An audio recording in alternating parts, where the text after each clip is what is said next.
other people, again, will sense different things in there. The more complex it is, it's really a great thing.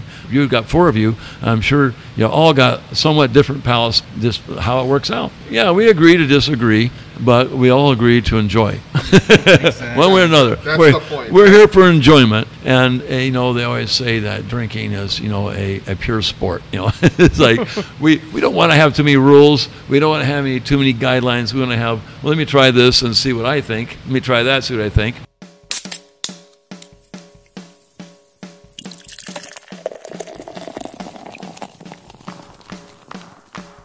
Cheers.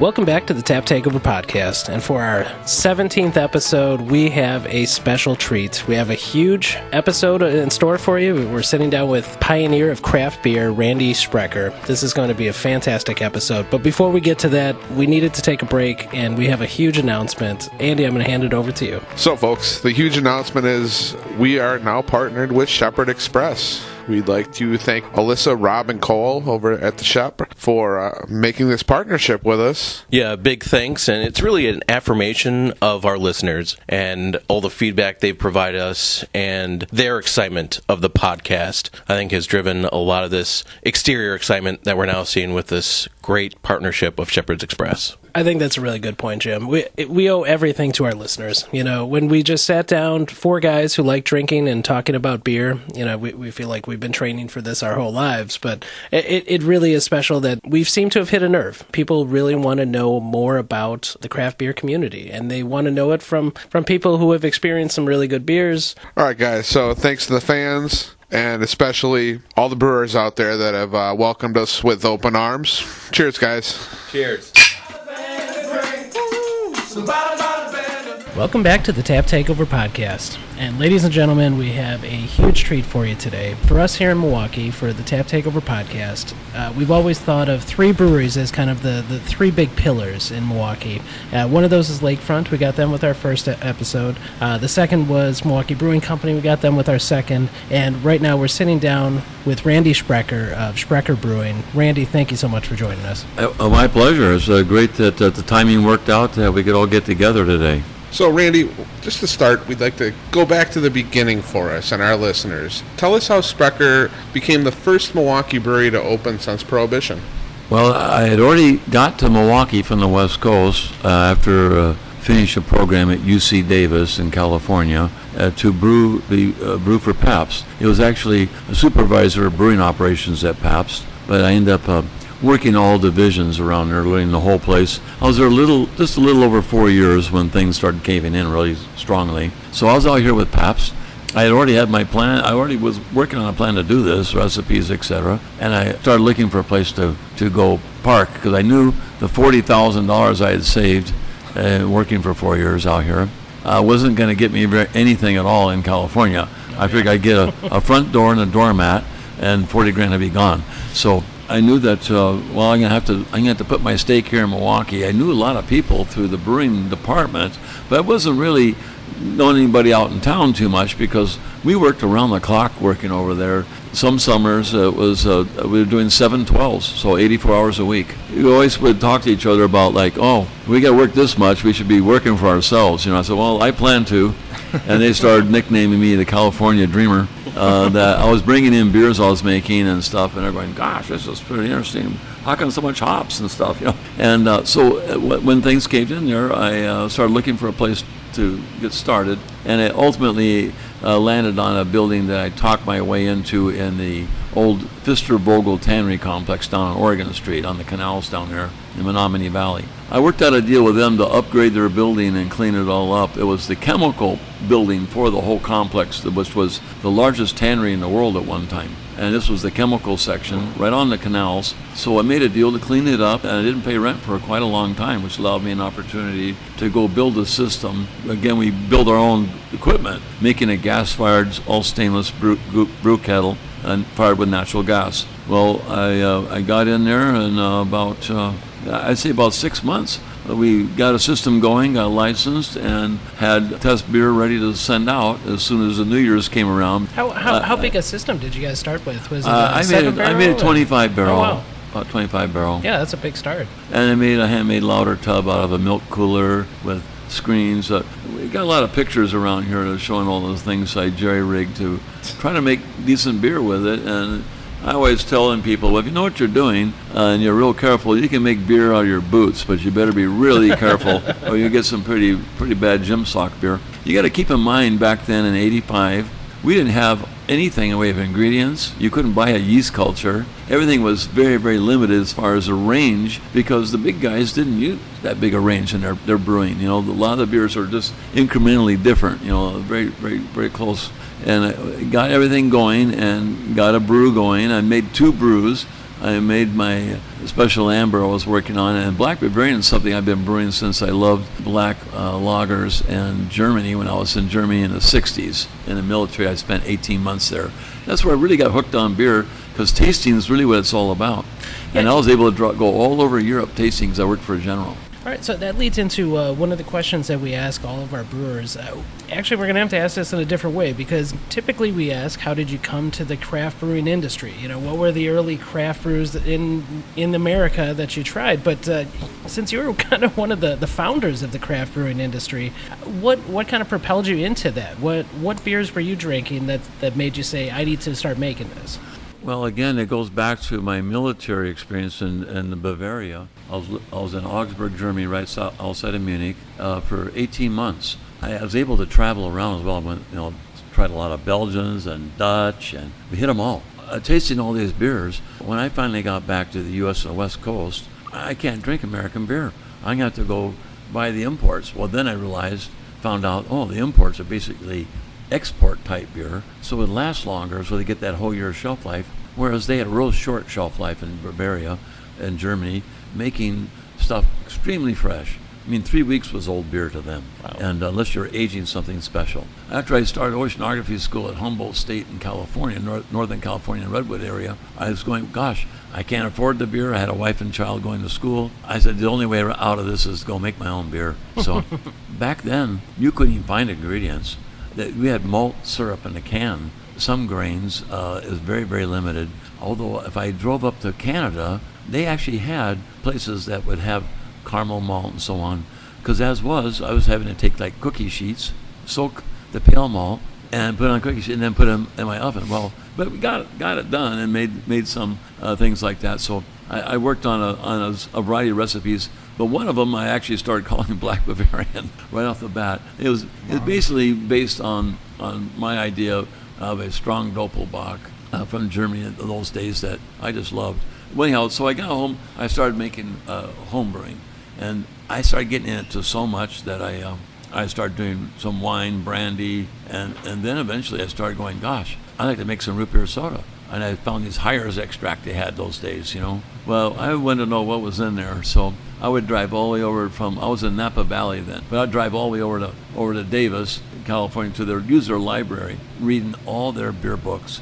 You have to realize there's a lot in Russian in beer too, Russian, French, and German. Germany was the biggest by far. That was all in English, however. I didn't read that much German. I read a lot more German today than I did then. There was an afternoon that they had these people coming to the UC Davis campus, and they would invite the students to come out and interview with them, and they were people coming from the alcohol industry looking for new blood to put into their businesses, and this was wine distilleries and breweries. So I was people don't know this guy's name too much, but if people look, those that are in microbiology know Dr. Pfaff, P-F-A-F-F.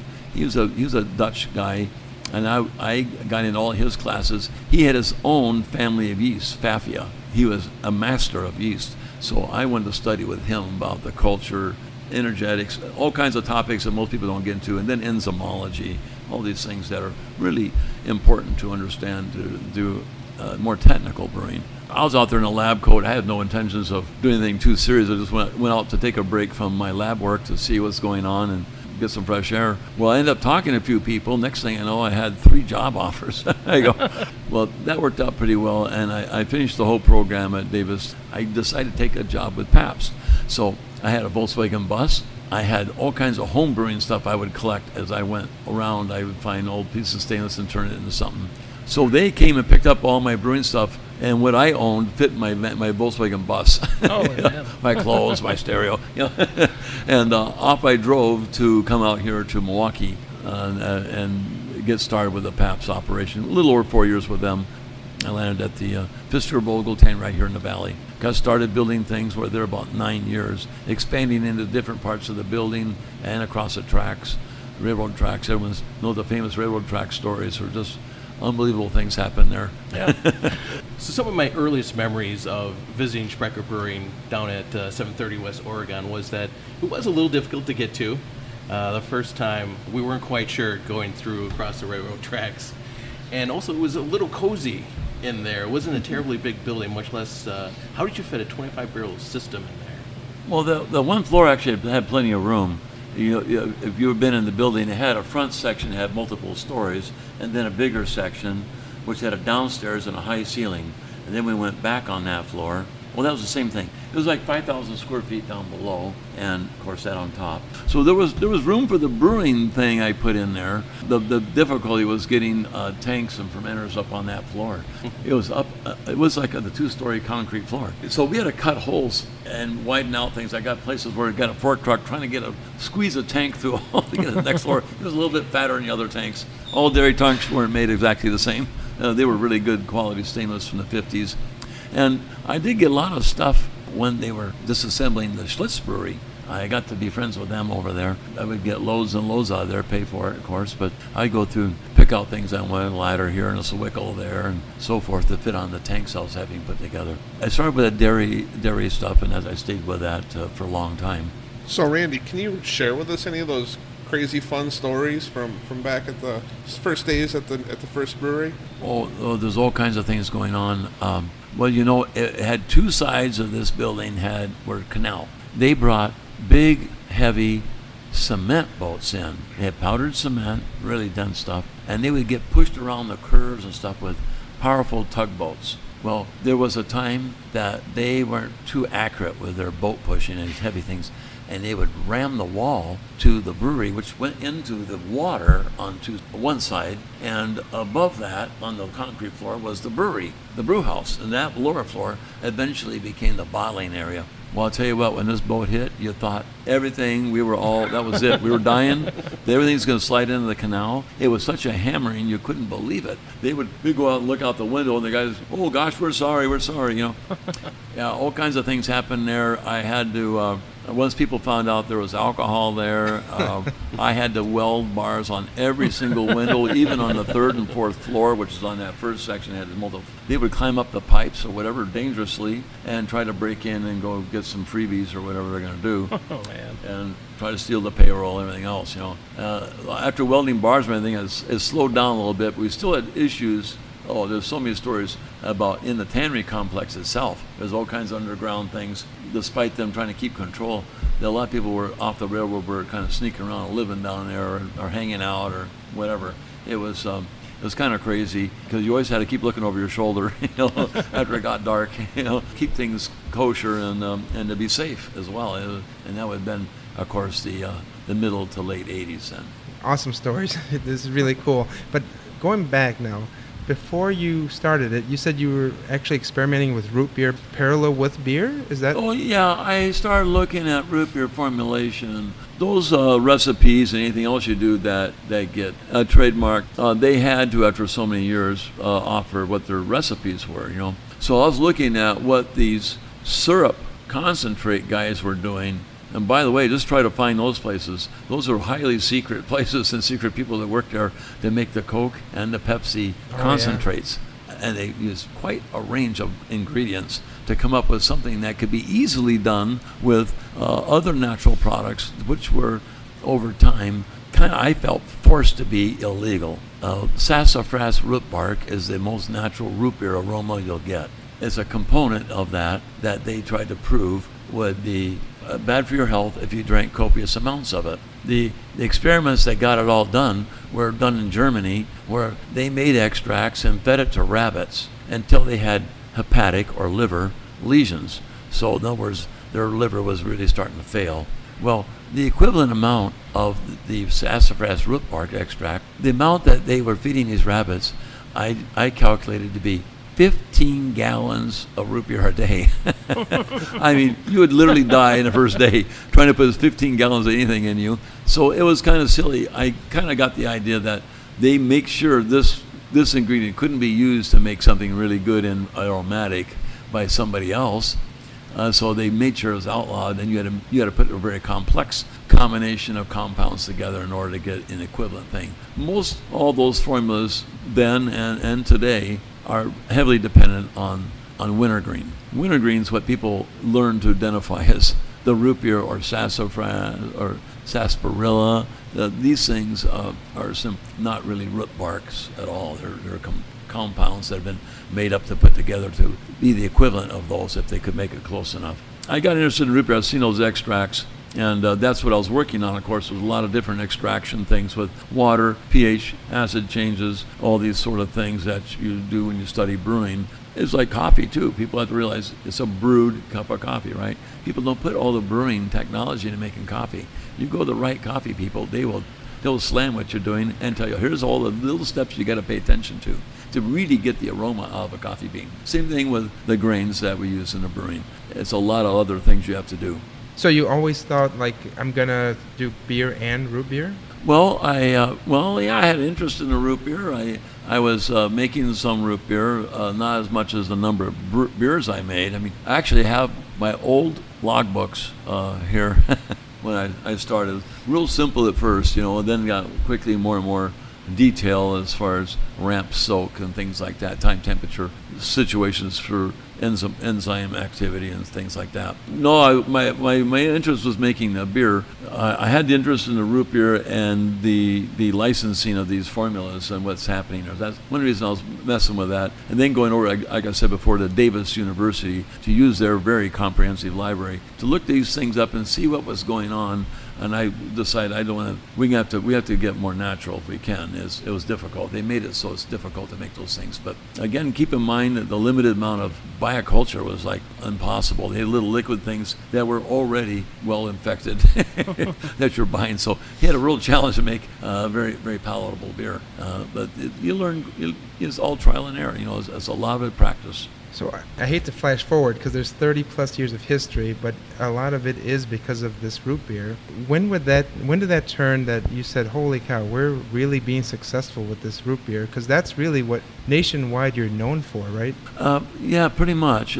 Some of the beers are known pretty well, the Black Bavarian and so on, but I didn't do any root beer at the brewery making a product to sell until about the third year. It was all beer to start. However, I was still messing around with my extract ideas and formulation with honey, vanilla, and of course putting everything through a gas-fired kettle, which is very hot skin. That's a real big issue, is the temperature, because it allows people to know what they're doing in the chemistry to lamp these molecules the way you like them for the peak flavor. I'd like to say that here at Sprecher, everything we do, we really focus on having really big, strong, clean flavors, big flavor for you to enjoy. And whether we use corn syrup or not, that all gets converted to invert sugar due to high temperatures of the kettle under the presence of acid. But people have to realize a sweetener is a sweetener. Almost all of them are the same molecules, glucose and fructose. Other molecules are very, very slim, even in honey. People should keep that in mind. I want you to tell us why you're here in town. I mean, can you tell us a little bit about what you have going on? How often are you back into town? What are your connections to day-to-day operations now? Well, day-to-day is Craig Burge, our wonderful brewmaster. Craig's been with me, I think he's 26 years now. I actually had him do a course that was no longer available, Correspondence Davis Brewing course, which finished with a proctor flying out here, taking Craig downtown to a lockup room and a 9-hour test. He got top of the class. I picked Craig because I could tell, well, first of all, meet a lot of people here with wonderful work ethic.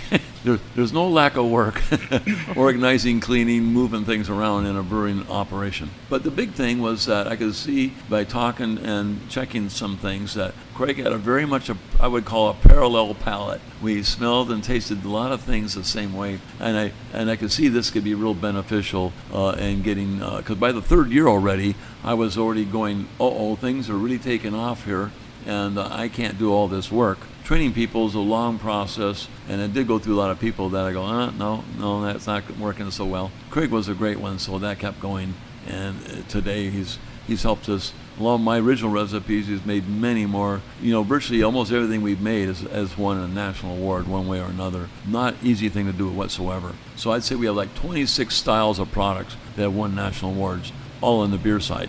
We've actually got quite a bit of notoriety for root beer and cream soda as well. So, but he was just a regular employee, I guess. He was washing bottles down in the basement when I ran to Craig.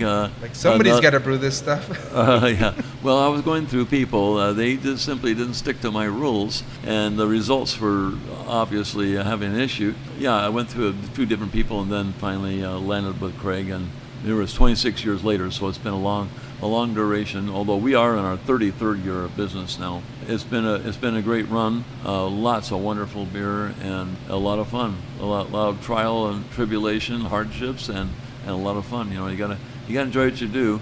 As kids, my family, we're never orientated towards going for the money so much as going for what you like to do most. We were always taught that if you become really good at what you like to do, there's a good chance society is going to reward you for your good effort and your skill set development. And that proved to be true. If you're a musician or whatever, or a carpenter, you go to work every day with an attitude that I'm going to try to do something to improve today over what happened yesterday or last week, and you just keep doing that, having little set goals and keep going forward if you can with the technical detail and stuff. We're real pleased with our whole lineup of products these days.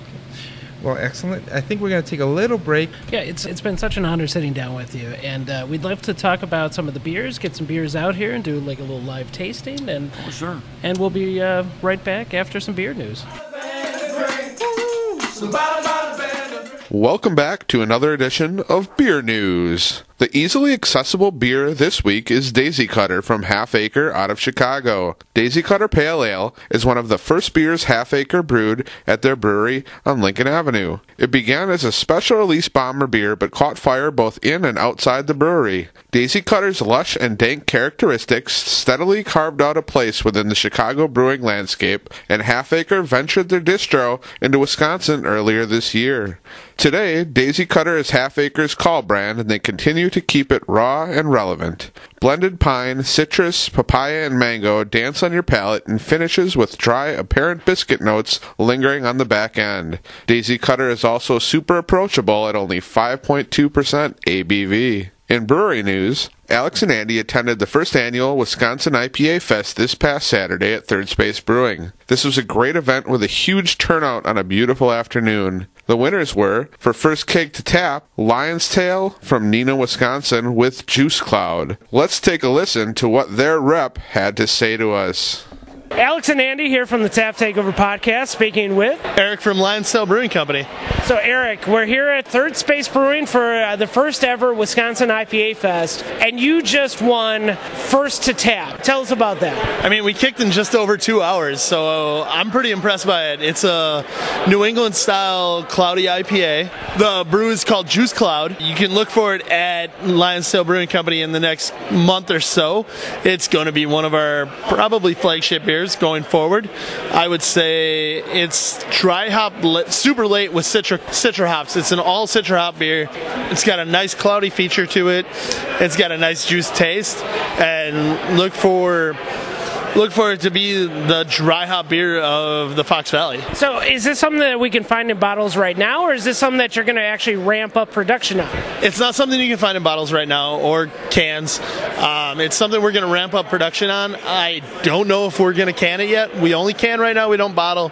We will have it in the tap room, I would say, probably in 2 months from now. If you take my word for it, or you take the people's word for here at IPA Fest, I mean, it went quick. It's going to go quick when we're up there. I could see it being a regular beer of ours. I have to talk to my brother-in-law specifically, but I could see it being a regular IPA of ours. So for our listeners, tell us what Lion's Tail is all about and why they should take the short drive to Neenah. Lion's Tail Brewing Company's been open almost 2 years. It'll be 2 years, November 20th, 2017, so we opened back in 2015. It's a great brewing company. Our flagship beers are the Kula Wheat Pineapple Wheat Ale. It's not too weedy, it's not too sweet, so you can have a few and not get the gut rot feeling you get to with too many sweet beers.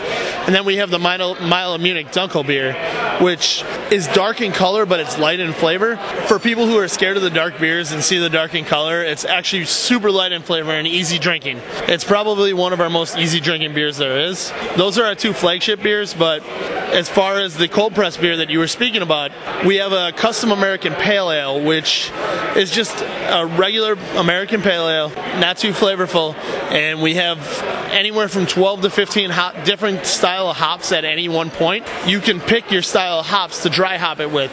So for $12, you put it in you get 2/3 of a beer in a French press.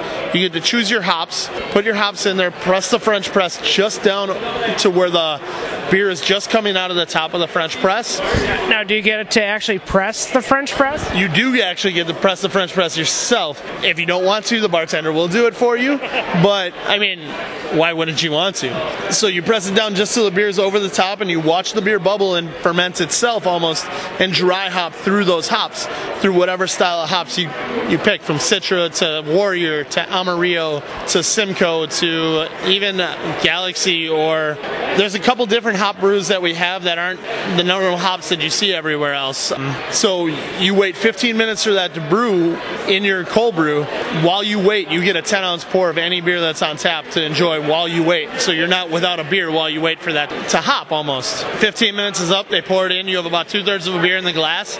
They take it back to the APA, hit it with the other third of the APA to add the carbonation back, and bam, you have your own French press dry hop beer. I'll tell you what, for us at the Tap Takeover Podcast, we love the IPAs, and this is the coolest concept I've ever heard of. It's literally a customized APA. Well, it's a fantastic idea. And we thank you a lot for the interview, and thanks for your time. And we look forward to a full in-depth interview. Appreciate it, guys.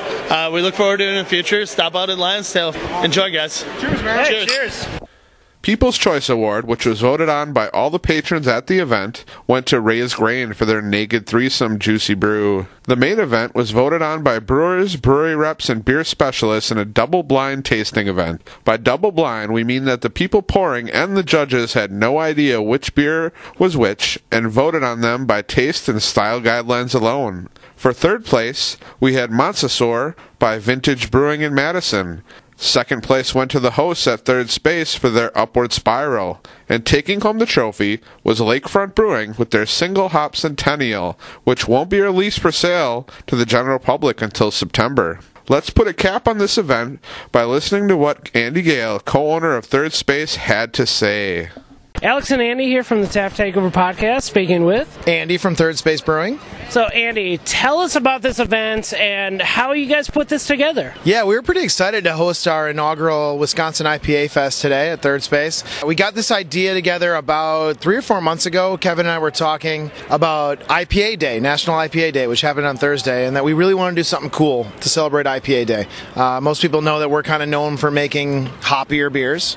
We make a wide range of beers, but we're really getting known for our hoppy stuff. And so we really want to do something to celebrate IPAs. We love IPAs. We think there are a lot of great IPAs in the state of Wisconsin that don't always get a lot of credit. So we thought, let's put together a big festival. Let's invite every brewery in the state, and let's see who shows up. So that's what we did. A fantastic turnout. You guys had 30-plus IPAs. So what were the big winners? Tell us about the first to tap. What was that one? Yeah, we were pretty excited to see a smaller brewery, a brewery a lot of people don't know about was the first barrel to kick, and that was from Lion's Tail Brewing Company. I think they're out of Neenah, and they had a beer here called Juice Cloud, and that was the first beer to kick. I think, people are pretty excited about juicy IPAs right now, and they were probably assuming that's what it was, and they were ordering it, and I had it, and I really liked it too. So that was the first beer to kick. We were pretty psyched about that for those guys, that they were the first barrel to blow. How did it feel to win the 2016 New Brewery of the Year for Wisconsin from Right Beer? Oh, we were incredibly humbled to win that award. That we were shocked.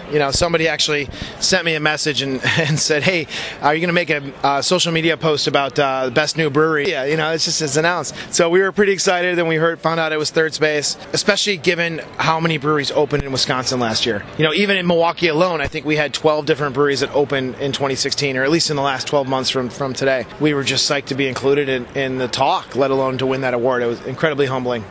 So how about putting this event on? I mean, what does this mean for you guys as far as logistics? This has got to be an incredible event to put on. Oh, yeah, it was amazing. And it took a lot of work. And we didn't do it alone.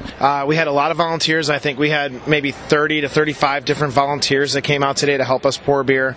We worked with the Crafter Space. Our good friend John Graham runs the Crafter Space here in Milwaukee, and he gathered all these volunteers and really helped us gather this group to put it on. We also work with the Milwaukee Craft Brewery League to promote it. A lot of people aren't really familiar with the Craft Brewery League yet, but it's a group of local Milwaukee breweries that all have gotten together to organize, to really build awareness for craft beer in Milwaukee and all the great breweries we have here. And so this event is one of the last events of the Milwaukee Craft Brewery Week.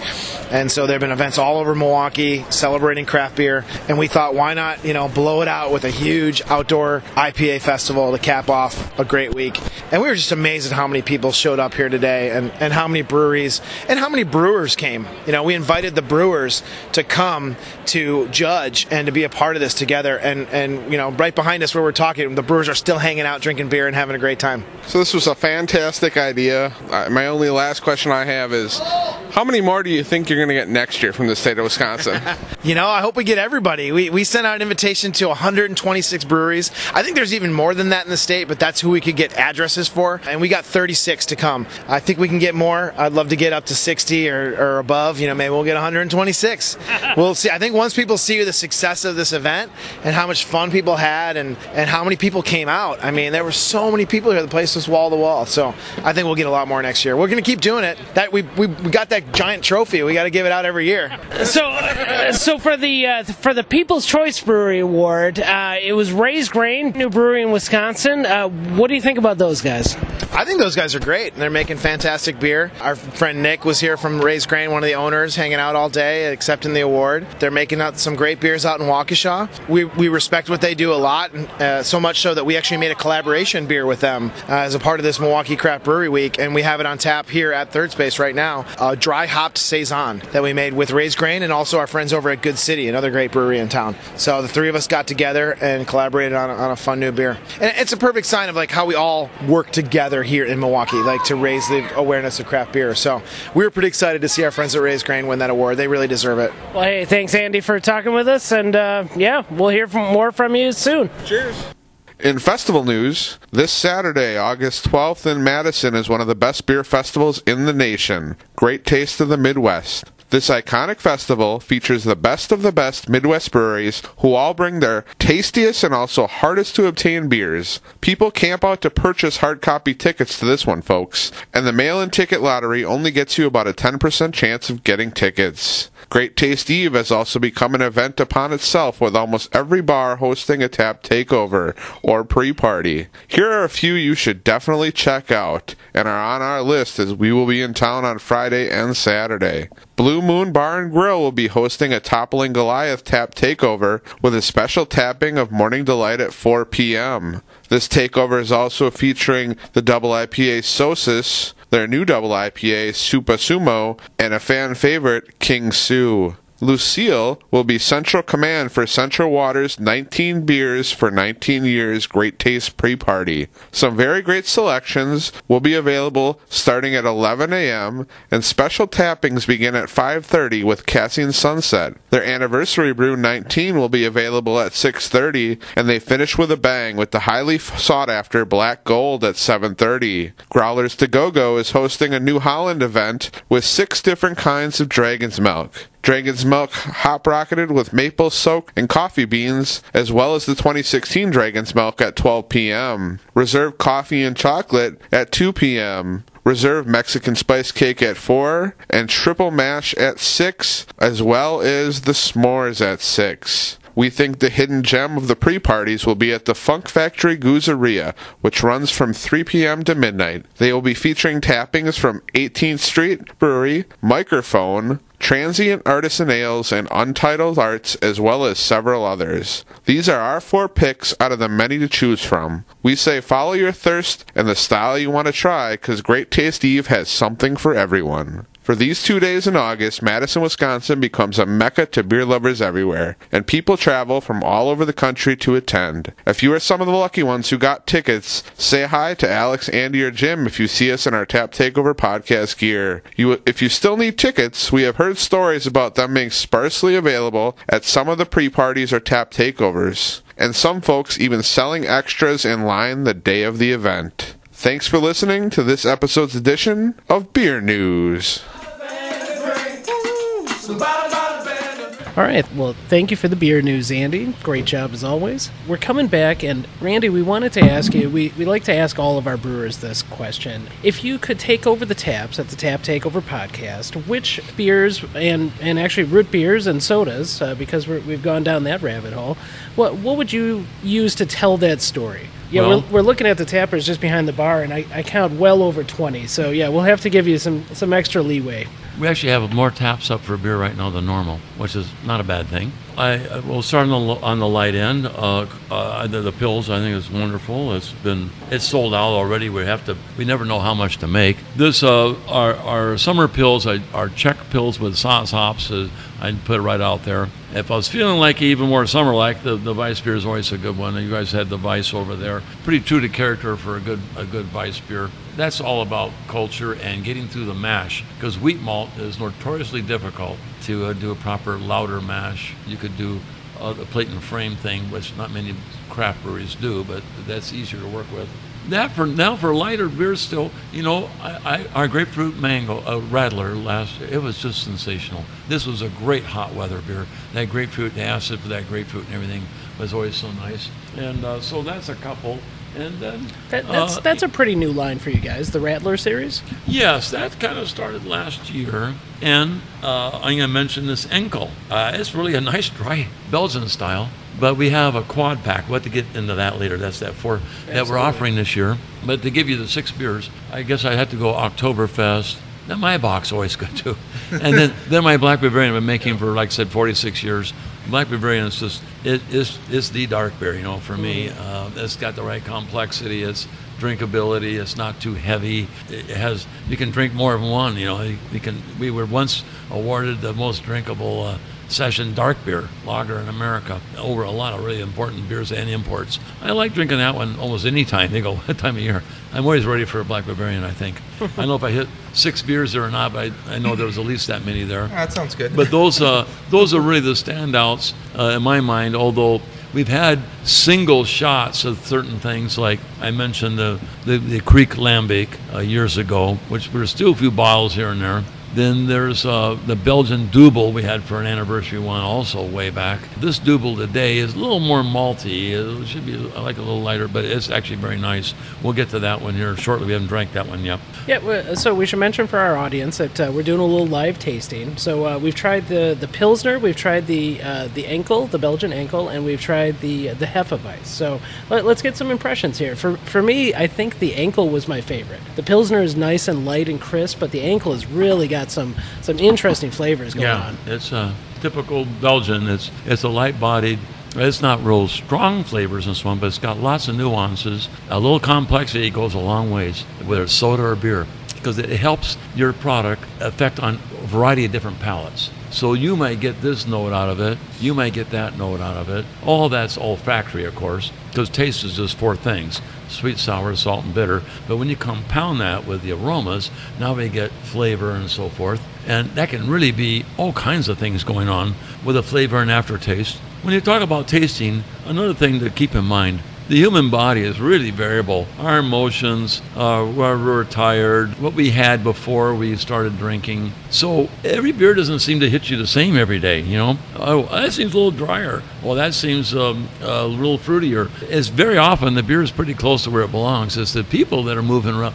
We're biological critters, and we have all these variables going on. And people have to learn, like professional tasters, they know how to set themselves up, like a golfer or whatever. So you go right through your routine, cleanse your palate, neutralize your palate, make sure you can breathe well. You know, having allergies and all that really gets in the way of everything you can smell. But you got to realize that's going on. And how you adjust or balance that so that you get the same enjoyment or sensation from a product you had before. Then there's things about beers that are a little stronger. My Black Bavarian's a good example, or any little stronger ales. You really got to know the temperature, gas content, and the age. The temperature and gas content makes a real big difference, a mouthfeel and aroma and everything. But the age of the product, certain things need certain ages. Some things are good, fresh, and young, and that's it. Drink them while they're really as young as fresh as possible, the simpler beers. But we get more and more complex things, Doppelbocks and barley wine and strong ales. You got to keep in mind that these may not be ready. I had a brewer I always try to help a lot of small brewers, and they go, we just don't like this beer. Like, you know, I said, well, it's not old enough. I said, well, give me your formula. Oh yeah, well, look at this. ABC, a real rough calculation by a brewer would come up with, oh, this has to be like 2.5 months old before it's actually at equilibrium, fully mature. Now, we've had 3 lighter style beers. I like them all. Before we go into the next one, Randy, could you tell our listeners a little bit more about your lambic? You had some really interesting takes on the kettle sours that are becoming super popular today that I think our listeners might appreciate. A true lambic is, it takes quite a while for it to come around and be drinkable. It's typically a year or so is pretty much the minimum. However, that's with cultures that have real weak enzymatic abilities, so they're slow fermenters. They work slowly on the beer, and when it's even done, it keeps changing to go to full maturity or equilibrium. Now, these are popular because, just like with German food and stuff, there's that sweet sour thing going on with human palate. Most all of us have some affinity for the right acids, whether it's spinach. You got people who hate spinach, people who love spinach. It's because of their acceptance in their palate and their system of these other chemical components that either turn them off or turn them on. And so when you're doing a lambic, a true lambic, you want these acids and everything that come out to come from the culture, because there's many other byproducts that are on the side. They're very, very small. You may not be able to even sense them. Some people can, because their threshold, that minimum level that they actually can sense, is down here. Yours might be up there. You're over here on this product, and over there on that. The real good ones have all kinds of great complexity. Now, it's easy to make a kettle sour by simply adding lactic acid to your brew, whether it's while you're brewing or boiling or whenever you want to do it, or even after fermentation. But this is just a straight lactic acid on the palate. It doesn't really affect a whole lot and other people, again, will sense different things in there. The more complex it is, it's really a great thing. You've got 4 of you. I'm sure you all got somewhat different palates, just how it works out. Yeah, we agree to disagree, but we all agree to enjoy. Exactly. One way or another. That's the point. We're here for enjoyment. And, they always say that drinking is, a pure sport. It's like, we don't want to have too many rules. We don't want to have too many guidelines. We want to have, let me try this and see what I think. Let me try that, see what I think. Experimentation is really, I think, is a great thing. I have a big, science background. But you get those areas for people that's also good to be a dyed-in-the-wool drinker. Now, they love their Miller or they love my Black Bavarian or root beer or whatever, and they're steady customers for that product. They buy it. That's what they want. That's what they want to sense over and over again. Others who go, I like that. Now I want to try something different. I want to test my palate. I want to challenge my system and see how much acid, how much hops, how soft or how sharp something can be and still be enjoyable. So speaking of difference of opinion, on the podcast we all have very different taste buds and everything. Now, Jim, I know you're not a huge fan of the Belgians, and Andy, I know that you are a big fan of the Belgians. So I'd like to get both of your takes on the Belgian Enkel. What are you guys tasting? Yeah, so I actually enjoyed the Enkel. The esters were light; they were not overpowering. You got just a touch of clove in the background. Again, wasn't going to be in-your-face Belgium. It was a real nice, easy drinker for me. I would agree with Jim. It's a very easy drinker. The esters, the smell is fantastic off of it, and it just sort of coats your tongue, and it's not overpowering. You're not getting that Belgian candy like you're going to get from a triple.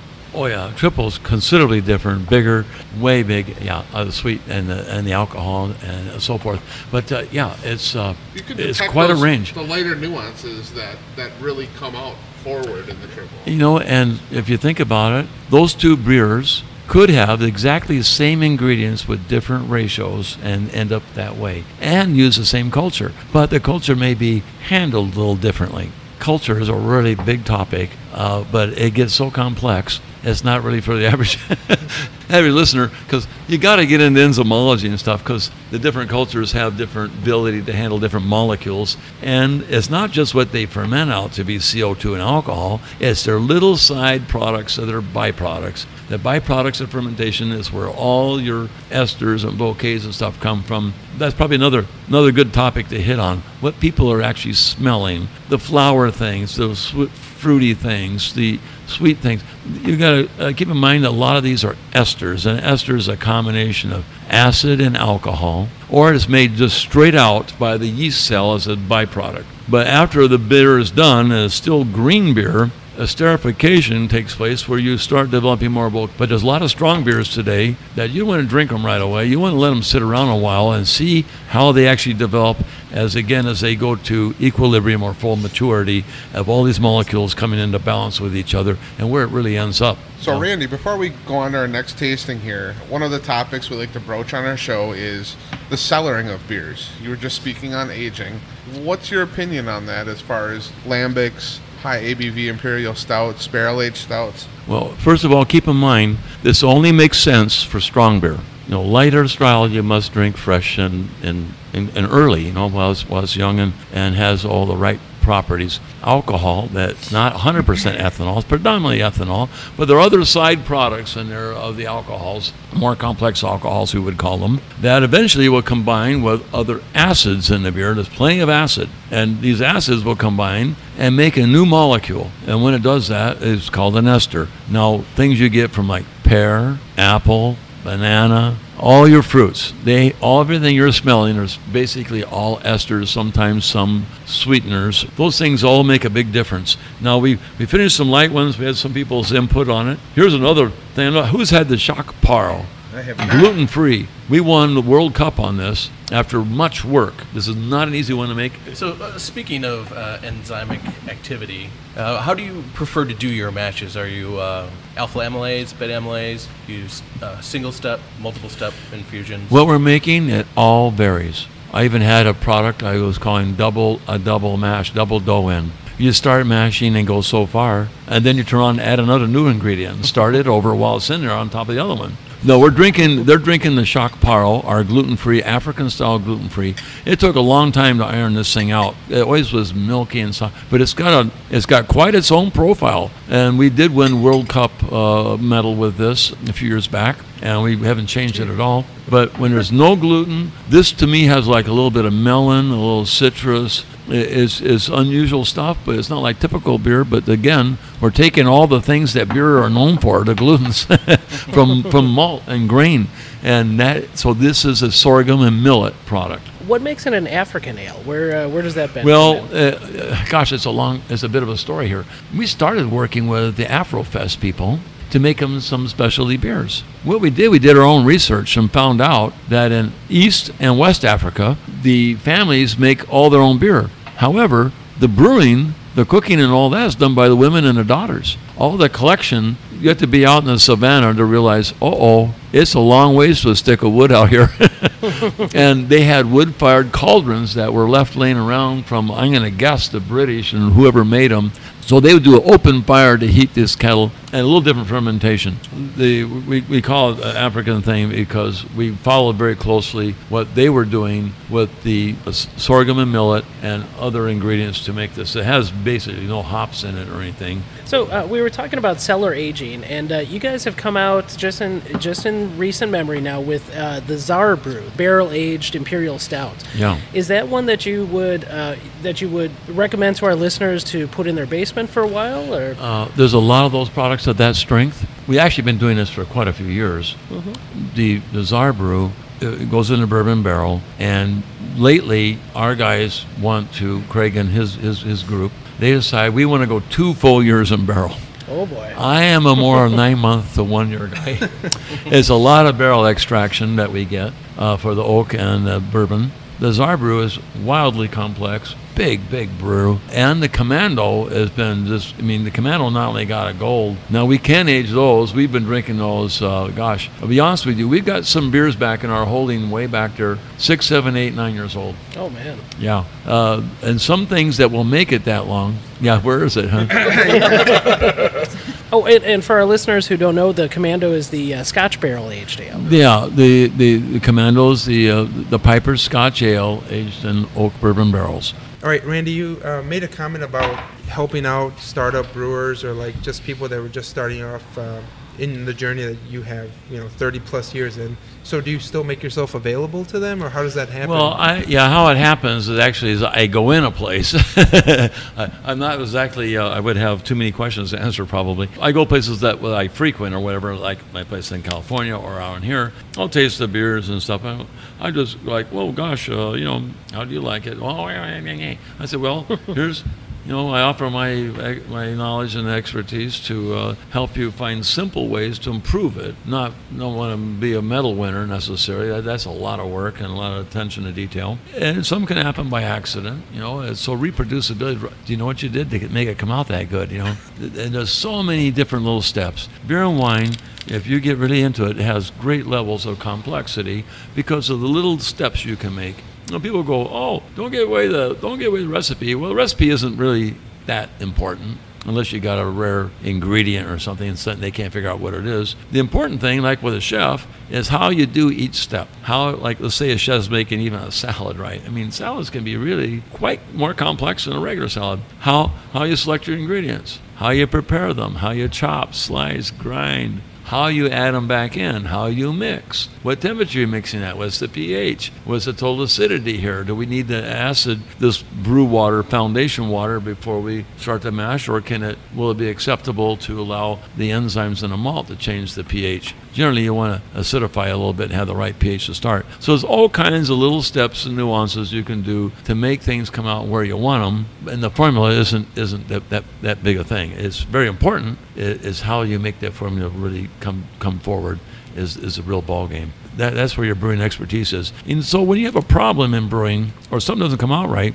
that's where people who have all the real super background, have a better idea what to do or what will happen, as opposed to just, a wild guess and do something wrong again, We don't like dumping beer. We like to make sure we can get it where we like it at the end. Having an end goal already defined is really important so that you end up there and not someplace next door or down the street and then try to call it what it is, So you got to be careful of that. Do you have one pro tip that you would provide to any home brewer as to what's probably the most important step to make a good solid beer? Well, first of all, a solid beer is so much easier to make today. You got such a range of ingredients and pure culture you can buy. We just have to grow it. When I started learning how to grow it, it was really difficult. One of the biggest things I would say is keep records with the timeline, and the biggest thing, of course, is getting a quality. You have to have a strong fermentation. It can't lag. It can't get stuck. Having a really strong fermentation is really critical to having the best bouquet and the best tasting beer. I guess going back to the startup aspect of this is how influential were you? I guess did Russ and Jim reach out to you when they were starting off? I know you started off a couple years before them. How involved were you in their startup? And I guess really not at all. all. No, I was any over there. communication at all, or? Oh, well, we bumped into each other. We kind of did our own thing. We didn't really talk too much about beer. We talked about other things. They were in that real original place over off of North Avenue. It was more about bringing things, getting together, and everybody getting together and doing stuff. Mind you, if you're only the first couple of breweries going on, well, we still didn't have enough money to advertise or anything, so it was word of mouth that people found out. And keep in mind, back in the 80s, you didn't have a cell phone, so that communication thing was like, we had the old pay phones then. If you made an agreement with somebody to meet them at some place sometime, you better be there, because there's no other way to change the plan. Today you can change it last nanosecond. You can make a detour, So Russ, Jim and I, we've always been real friendly. We've compared more like, other type of notes, marketing, customer types, things like that. We never really got too much into serious beer discussion, but serious beer drinking, yes. So there was never collaborations early on or anything like No, but today's world, I would say that's probably something that's far more accessible and more possible now than it was then. Actually, we had a good friend of mine who I work with. His name is Ramon Yemez. And he was actually at your event, your Belgian quad event. He was able to get all 4 of them. He got to dip them in the wax himself. It was quite the event. But he actually had a question for you. He was wondering, you've done more collaborations in the past. He was wondering if you have any plans in the future, or why even some of those collaborations kind of fell off. We just had this discussion driving in the car today, going to look at a site, how the craft brewers have always been way more friendly with each other compared to the big guys. The big guys, they really keep their cards close to their chest. They act like they're friendly, but they don't want to talk about anything about business or technical. Even a master brewers doesn't get too much into it. They kind of just keep your stuff to yourself. But today's world, with the onslaught of so many breweries, and I think I mentioned to you that they've licensed over, or haven't by the feds. Gosh, the last time I checked it was 7,200 and quite a bit past that maybe. So with that many, Meal was well under 100 when I started. People have kind of gone back the other way now. We're always friendly, but now we aren't talking. I don't know what, I think maybe the age generation thing too, I've been at it 46 years, beer winemaking, and I'm 70, so I get along with everybody, but there's a lot of young people, they want to stick to their group. They don't want to, they want to cross over the line here, and they go, those guys are old and dead and gone, I'm assuming. I don't really know. Everybody does something a little different, and we have our own, quite frankly, we have a little variety in our customer base as well. Randy, earlier you were describing some distribution issues that you were having. Could you elaborate on those? Well, that's probably not a safe topic to talk about. I'll just say that the distributors, they do a really necessary and a great job. However, there's so few, they keep condensing down, buying up bigger and bigger territory and taking little guys out, letting them have a chance to retire. But it's made quite a different picture here. Everybody wants to have a brewery and a winery. How many people want to be the distributor? Quite frankly, the distributor gets them involved with more variety than anybody. Actually, and the end result may make the most money when you finally sell. The whole thing there is something that, we have meetings, we try to get things going, but sometimes there's a disconnect. I wrote some little papers for the distributor. One was about incremental change. Now, any brewer would know what I was talking about. They just didn't get it, that you would keep changing something slightly. Why don't you just keep it the same? I go, it's biology. It's the terroir. We're bringing stuff from the field. Every year, the hops, the malt are not identical. We can make the water pretty close to identical, but everything else is not identical, and you have to adjust with the changes that happen from harvest to harvest, So as we record here in late June, currently the Wisconsin budget bill is under debate in our legislation, and there is some potential legislation that may be introduced into the Wisconsin budget bill. And so this is going to be important not only for our listeners here in the state of Wisconsin, but potentially anyone in the United States that loves craft beer. Some entities in our legislative process that are looking to introduce legislation that could have a real major impact on not just microbreweries, but distilleries and wineries. They've already passed that in this state of Wisconsin regarding the wineries, where they cannot make a product and take it in their same building to the front of the building and sell it in a retail store without going through a distributor. This is really, really unfair. There's no reason that distributors should touch every drop of alcohol that is ever produced. I mean, if you need them, you want to have them and use them and work with them. But if you don't, you should be able to get the product to customers who want to drink it and so on. There's such an onslaught of so many little guys selling pints. They want to make sure that you make the beer, but you must first sell it to a distributor who will then allow it to be sold in pints by the end user, which could be yourself.